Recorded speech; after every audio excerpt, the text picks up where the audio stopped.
အားလုံးပဲ welcome back ပါကျွန်တော်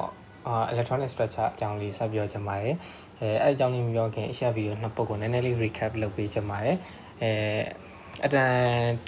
everything is made out of atom အရာအားလုံးအမှုန်လေးနဲ့လုပ်ထားရပါတော့အဲ့အမှုန်လေးတွေရဲ့အလယ်တက်တက်မှာထပ်ခွဲလိုက်တော့ proton neutron ဆိုပြီးရှိပြီးတော့ဘေးမှာ electron ဆိုပြီးရှိတယ် electron ဒီ negative charge proton ဒီ positive charge neutron ဒီ neutral charge မှာအရေးမပါဘူး electron proton နဲ့ neutron ဒီ 1 AMUC ရှိပြီးတော့ electron ဒီသူ့ကို1840ပုံလိုက်မှာတပုံစာလေးပဲရှိတဲ့အကြောင်းမို့တအားသေးတယ်အဲကြောင့်မို့သူ့ရဲ့အလေးချိန်မှာ electron ဒီမပါဝင်ဘူးဆိုပြီးပြောခဲ့ပါတယ်အဲ့ဒါလေးသိရမယ်နောက်ပြီးတော့atom ကိုဘယ်လို describe လုပ်လဲဆိုတာလေးပြောခဲ့တယ်ဥပမာ 12C6 အဲ့ဆိုရှင်ဒီအောက်က6လေးဒီ proton number ကိုပြောတာ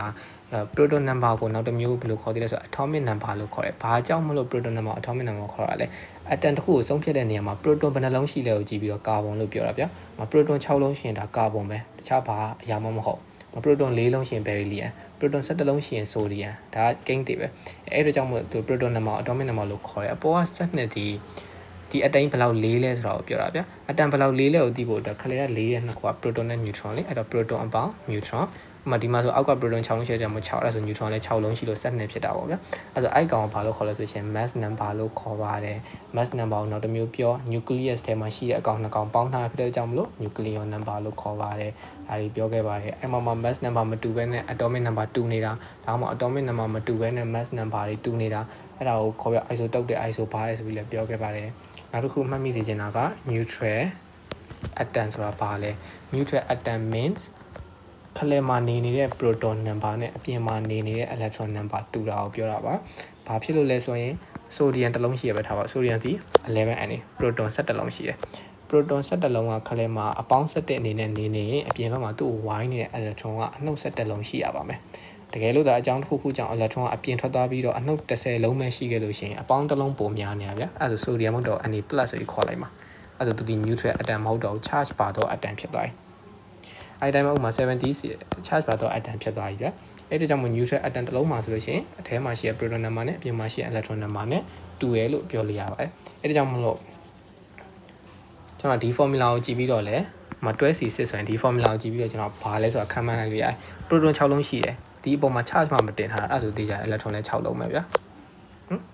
အဲ့ဒါဆို proton neutron electron တွေကို atom တစ်ခုကိုကြည့်ပြီးတော့ဘယ်နှလုံးပါလဲဆိုတာကိုတီးပြီးသွားပြီ mass number atomic number ဘာလဲဆိုတာတီးပြီးသွားပြီနောက်တစ်ခုက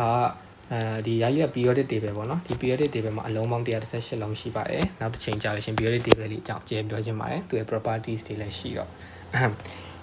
ပြီးတော့ကျွန်တော် share အကြောင်းလည်းပြောခဲ့ပြီးတော့ပါပြီ electron ပေါ်မှာ proton နဲ့ neutron တွေအကြောင်းပြောခဲ့တယ်မလားဒီ share ကနေစပြီးတော့ကျွန်တော်ဘာအကြောင်းပြောတော့မှာလဲဆိုရင် electron အကြောင်းပြောတော့မှာ electron ဒီ atom တစ်ခုမှာရေးပါတယ်အပြင်ဘက်မှာနေနေအလုံးတိတိလေးနော်ဒါပေမဲ့အရေးရန်ပါတယ်အဲ့ electron ဘယ်မှာနေနေလဲသူ့ကိုဘယ်လိုပုံနေနဲ့ပြမှာလဲသူ့ကိုဘယ်လိုစီထားရလဲအဲ့ဒါမျိုးစုံပြောရတော့မှာမျိုးစုံပထမဆုံးစမိတ်ဆက်အနေနဲ့ share ဆိုတာ means electron ပတ်နေတဲ့လမ်းကြောင်းပြောတာဗျာဥပမာ nucleus ကအထဲမှာရှိတယ်အပြင်ဘက်မှာပတ်နေတဲ့အခွန်တွေရှိလိမ့်မယ်အဲ့အခွန်ဘယ်နှခွန်ရှိလဲဆိုတော့အားလုံးပေါင်း9ခွန်ရှိတယ်သူ့ရဲ့နာမည်ရှိတယ် nucleus နဲ့အနီးဆုံးနေရာကို K ထားလိုက်တယ်အဲ့ဆိုရင်သူက K နောက်တစ်ခွန် L တတိယခွန် M N O P Q ဆိုပြီး9လုံးရှိတယ်9ခွန်ရှိတယ်ပေါ့ဗျာအဲ့အခွန်တစ်ခွန်မှာ electron ဘယ်နှလုံးဝင်လို့ရလဲပထမခွန်မှာဆိုပြဥပမာ electron 2လုံးပဲဝင်လို့ရတယ်ဒုတိယခွန်မှာဆိုရင် electron 8လုံးပဲဝင်လို့ရတယ်တတိယခွန်မှာဆို electron 18လုံးပဲဝင်လို့ရတယ်ဗျာအဲ့ထက်ကြော်ဝင်လို့မရအောင်ဘာကြောင့်လဲဆိုတာနောက်သိလာလိမ့်မယ်အဲ့တော့အဲ့ထက်ကြော်ဝင်လို့မရဆိုသူ့ရဲ့ formula ဘယ်လိုလေးဘာ formula ရှိလဲဆိုတော့ 2n square ဆိုပြီးရှိတယ်အဲ့ means 2ပထမခွန်မှာဘယ်နှလုံးဝင်လို့ရလဲသိချင်အဲ့ n နေရာမှာပထမခွန်ဆို1ထည့်လိုက်အဲ့ဆိုရှင်2အမြောက်1ဗျာ2ဒုတိယခွန်ဖြစ်တဲ့ L မှာဘယ်နှလုံးဝင်လို့ရလဲ electron ဘယ်နှလုံးဝင်လို့ရလဲသိချင်လို့ရှင်အဲ့ n နေရာမှာ2ထည့်လိုက်အဲ့ဆိုရင်2နဲ့ထပ်က4 2နဲ့မြောက်တော့8ဗျာတတိယခွန် M မှာ electron ဘယ်နှလုံးဝင်လို့ရလဲဆိုရင်ကြည့်လိုက်3 n နေရာမှာ3ထည့်3 3လီက9အဲ့တော့2နဲ့မြောက်တော့18ဗျာအဲ့ဒါမှစလုံးတဲ့ခွန်တွက်ကြည့်လိုက်32လုံးရလိမ့်မယ်အဲ့ဒါကြောင့်မလို့ပထမခွန်မှာ2လုံး8လုံး18လုံး32လုံးအဲ့လိုမျိုးတွက်တာလို့ရတယ်ပေါ့ဗျာပြီး electron တွေကဝင်တဲ့အခါမှာ nucleus နဲ့အနီးဆုံးနေရာကိုစဝင်တယ်။ဘာကြောင့်လဲဆိုတော့အဲ့နေရာ lowest energy ရှိလို့ဗျာ။အဲ့ဒါကိုမှတ်လိုက်လို့ရှိရင်လည်းရှုပ်သွားနိုင်တယ်ပေါ့နော်။ဘာဖြစ်လို့လဲဆိုတော့ဥပမာဗျာ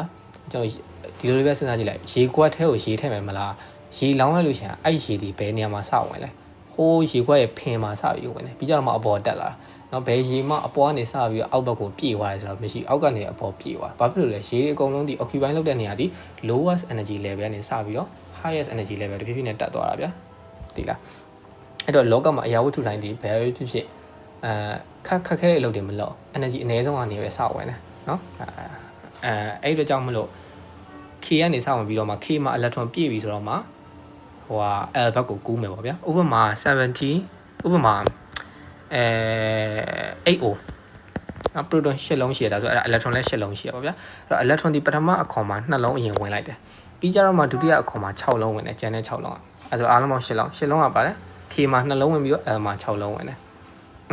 နောက်တစ်ခုဥပမာ70C อ่ะ70C ဆိုလို့ရှိရင်ပထမအခွန်မှာ2လုံးဝင်တယ်ပြေသွားပြီဆိုတော့မှနောက်အခွန်မှာ8လုံးဝင်တယ်ပြေသွားပြီဆိုတော့မှနောက်အခွန်မှာ9လုံးထောက်ဝင်တယ်အဲ့ဆိုအားလုံးပေါင်း18လုံးအဲ့တော့အဲ့လိုနေတာဗျာ energy အနည်းဆုံးနေရာကိုစဝင်ပြီးကြတော့မှ energy အမြင့်ဆုံးနေရာကိုသွား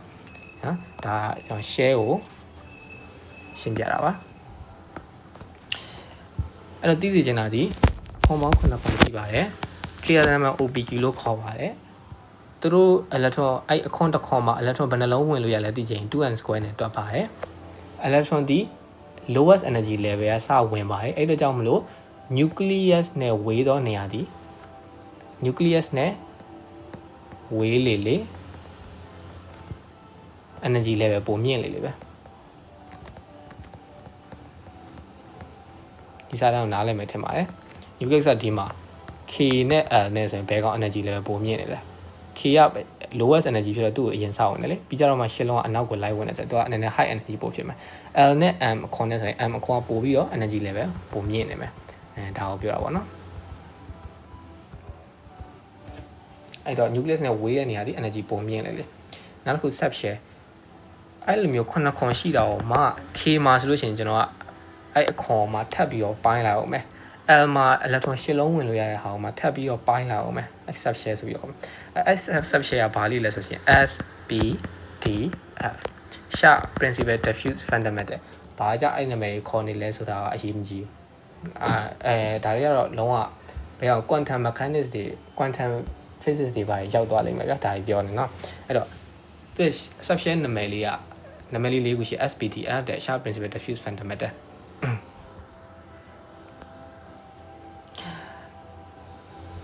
အဲ့တော့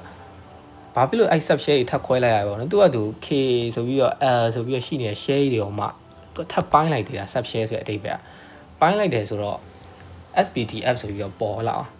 အဲ့ SPDF ဆိုတဲ့ပေါ်လာရဲ့မရောက်ခင်ကျွန်တော် orbital ဆိုတဲ့စကားလုံးလေးကအရေးပါလိုက်အဲ့နေရာမှာ orbital အဲ့ဒီပြီးတော့ orbit ဆိုပတ်လမ်းကြောင်းပြော orbital ဆိုတာဘာကိုပြောရလဲ orbital ဆိုတာ electron ဒီ nucleus ကို electron ဒီပတ်နေရလို့ကျွန်တော်ပြောခဲ့เนาะဒါပေမဲ့အဲ့ electron ဘယ်နေရာမှာရှိလဲထောက်ပြဆိုလို့ရှိရင်ဒီပုံကြီးကိုပြင်ကြည့်လိုက်ထောက်ပြဆိုရှင်အပြည့်မှာဒီမှာလေး electron အဲ့အပြည့်မှာ electron ပတ်နေရလေဗျာဟုတ်တယ်မလားတနေရာကိုသွားပြီးတော့တစ်ချိန်မှာသွားထောက်ပြလိုက်ရင်ကိုထောက်ပြတဲ့အချိန်မှာအဲ့ electron နောက်တစ်နေရာရွှေ့နေပြီဗျာသိလားဘယ်နေရာမှာရှိလဲဆိုပြီးတော့ကျွန်တော် electron ပြောလို့မရဘူးဗျာ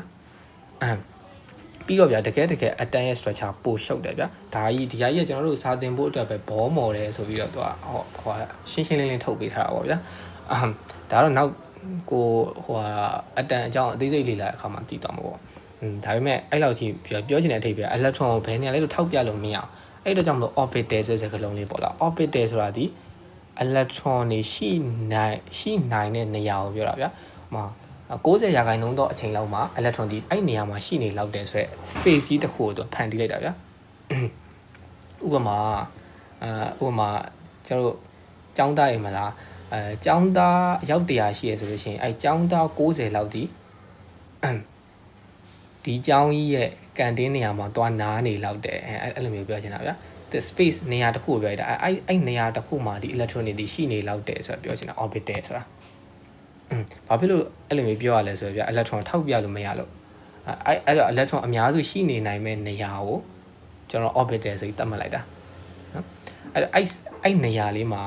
orbital တစ်ခုမှာ electron ဘယ်နှလုံးဝင်လို့ရလဲဆိုရင် electron 2လုံးဝင်လို့ရပါတယ် orbital တစ်ခုမှာ electron 2လုံးရတယ်ရှုပ်ပြီနော်ရှုပ်ပြီအဲ့တော့ s မှာ orbital ဘယ်နှခုရှိလဲဆိုတော့ s မှာ orbital တစ်ခုရှိတယ် p မှာ orbital 3ခုရှိတယ် D မှာ orbital 5ခုရှိတယ် F မှာ orbital 9ခုရှိတယ်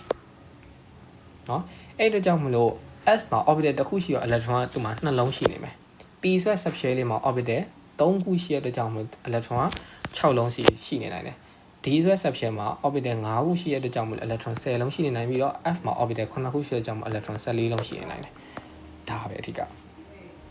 ဒါဟာကိုမှတ်ကောင်းအဲ့ဒီကြောင့်မလို့เนาะခုန K ဆိုတဲ့ share ကြီးတစ်ခုမှာ 2n square နဲ့တွက်လိုက်လို့ electron 2လုံးရှိရလေကျွန်တော်ကပြောလိုက်တယ်အဲ့ဒါဆိုလို့ရှိရင်အဲ့ electron 2လုံးဆိုလို့ရှိရင်ဒီ SPDF subshell ဘယ်နှခုထည့်လို့ရမလဲစဉ်းစားကြည့်လိုက် S တစ်ခုတည်းနဲ့ပြည့်သွားမှာဘာဖြစ်လို့လဲ S တစ်ခုမှာ orbital တစ်ခုရ orbital တစ်ခုမှာ electron 2လုံးရှိရတဲ့ကြောင့်မို့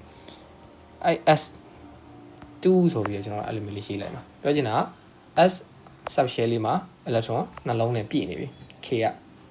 ဥပမာ L ဆိုတဲ့ subshell L ဆိုတဲ့ share ပေါ့နော် L ဆိုတဲ့ share မှာ electron ဘယ်နှလုံးဝင်လို့ရလဲဆိုတော့ 2n square တွက်လိုက်လို့ရှိရင် electron 8လုံးဝင်လို့ရတယ်ဗျာ electron 8လုံးဝင်လို့ရလို့ရှိရင်အရင်ဆုံးသူ့မှာ S 2လုံးရှိတဲ့အပြင်ကိုဘာထက်ရှိအောင်လဲဆိုလို့ရှိရင် P 6လုံးထက်ရှိအောင်ပါအဲ့ဒီခါကျတော့မှတော့ဘာဖြစ်မှာမလဲဆိုလို့ရှိရင်8လုံးပြည့်သွားမှာဥပမာ M ဆိုတဲ့အကောင်မှာ18လုံးရှိရကွာ18လုံးရှိရဆိုလို့ရှိရင်သူ့မှာ S လည်းရှိမယ်2လုံး P 6လုံးလည်းရှိမယ်ပြီးရင် D 10လုံးလည်းရှိမယ်အားလုံးပြန်ပေါင်းကြည့်လိုက်18လုံးပြည့်အဲ့တော့ N မှာဆိုလို့ရှိရင် N မှာဆိုလို့ရှိရင် S လည်းရှိ P လည်းရှိ D လည်းရှိ F လည်းရှိဘာဖြစ်လို့လဲ S 2လုံး P 6လုံး D 10လုံးဟိုကောင်14လုံးအားလုံးပေါင်းကြည့်လိုက်32လုံးဖြစ်တယ်